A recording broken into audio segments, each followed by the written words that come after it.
Hi friends, అందరికీ నమస్తే. Welcome back to our channel Mahikupi vlogs అండి. ఎప్పుడు ఎగ్ కర్రీ అయినా ఇవాళ ఆమ్లెట్ కర్రీ చేద్దామండి. ఇక వీడియోలోకి వెళ్ళిపోతే కర్రీకి సరిపడా ఆయిల్ వేసేసి అందులో ఆనియన్స్ అలాగే టమాటా ముక్కలు అయితే వేసి మీడియం ఫ్లేమ్లో ఫ్రై చేసుకున్నాను కొంచెం ఉడికేలాగా.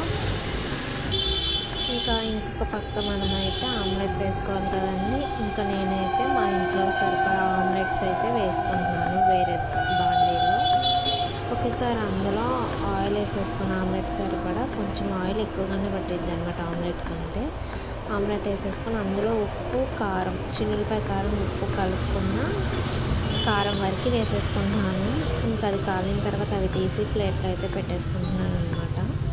కిలోగా మనకి ఇవైతే ఆనియన్స్ టమాటాలు అయితే కొంచెం మగ్గినాయి అనమాట. దాంట్లోకి ఉప్పు కర్రీకి సరిపడా అలాగే పసుపు అలాగే కారపొడి ఇవైతే వేసేసుకొని మళ్ళీ అవన్నీ కర్రీ ఉల్లిపాయకి టమాటా పట్టి మగ్గేదాకా ఉంచుకొని ఒక 5 మినిట్స్ తర్వాత కర్రీ సరిపడా ఒక గ్లాస్ వాటర్ పోసి ఉప్పు అయితే చూసానండి, నాకైతే పర్ఫెక్ట్గా సరిపోయింది. ఇక అదైతే ధనియాల జీరా పౌడర్ అయితే కొంచెం వేసుకుంటున్నాను టేస్ట్ కోసం. ఇంకా నేను ఆమ్లెట్స్ అయితే ఇవన్నీ పెద్ద పెద్దగా ఉన్నాయి ముక్కలు అని చెప్పి ఒక ఆమ్లెట్ని 4 పీసెస్గా అయితే కట్ చేసుకుంటున్నాను అనమాట. ఇది వీడియోలో చూపించిన విధంగా. ఇంకా ఈలోగా మనకి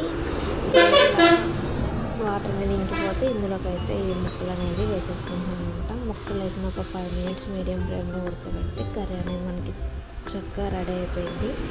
నేను చేసేటప్పుడు అయితే ఎలా ఉండద్దు అనుకున్నాను, చాలా బాగుందండి. అప్పటికప్పుడు చక్కగా పిల్లలు మేము అయితే ఫ్యామిలీ మొత్తం తినేసారు. అప్పటికప్పుడు ఇలా అయితే చేసి పెట్టుకోండి, ఇంట్లో ఏం లేవని. చివరిలో కొత్తిమీర యాడ్ చేసుకోండి, నాకైతే అవైలబుల్ లేదు. ఈ వీడియో నచ్చితే please like, share, subscribe my channel. Thank you for watching.